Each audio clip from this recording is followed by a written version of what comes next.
Pemirsa, Menteri Lingkungan Hidup Hanif Faisal Nurofik meminta kepala daerah menetapkan status siaga darurat, terutama wilayah rawan kebakaran hutan dan lahan untuk memastikan optimalisasi tindakan mitigasi.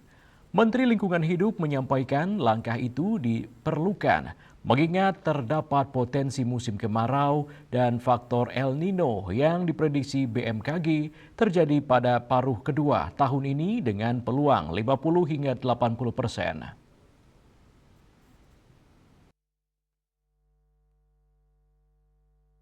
Menteri Lingkungan Hidup Hanif Faisal Nurofik meminta kepala daerah menetapkan status siaga darurat, terutama wilayah rawan kebakaran hutan dan lahan untuk memastikan optimalisasi tindakan mitigasi.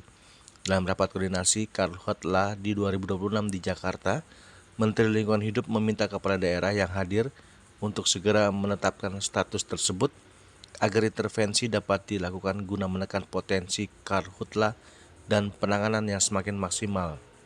Menteri Lingkungan Hidup menyampaikan langkah itu diperlukan mengingat terdapat potensi musim kemarau dan faktor El Nino yang diprediksi BMKG terjadi pada paruh kedua tahun ini dengan peluang 50 hingga 80%. Secara khusus, langkah pencegahan dan mitigasi difokuskan di 6 provinsi rawan karhutla yaitu Riau, Jambi, Sumatera Selatan, Kalimantan Barat, Kalimantan Tengah, dan Kalimantan Selatan. Sebagian besar daerah rawan tersebut adalah wilayah yang memiliki ekosistem gambut relatif luas. Sekalian atas pemantauannya kepada teman-teman media bahwa sesuai dengan prediksi dari Kepala BMKG bahwa kita semua akan segera memasuki musim kemarau mulai dari bulan Mei dan puncaknya di bulan Agustus September.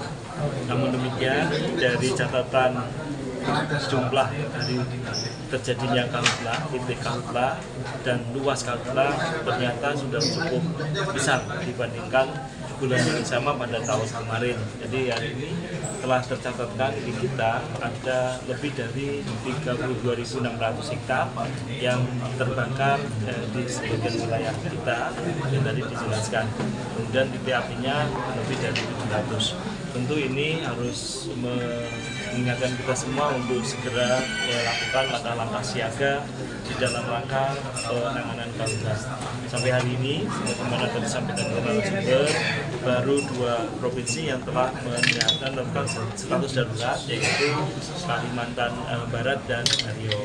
Kami mengimbau semua gubernur, bupati untuk segera menetapkan kondisi darurat untuk memudahkan pergerakan dukungan pusat kepada daerah.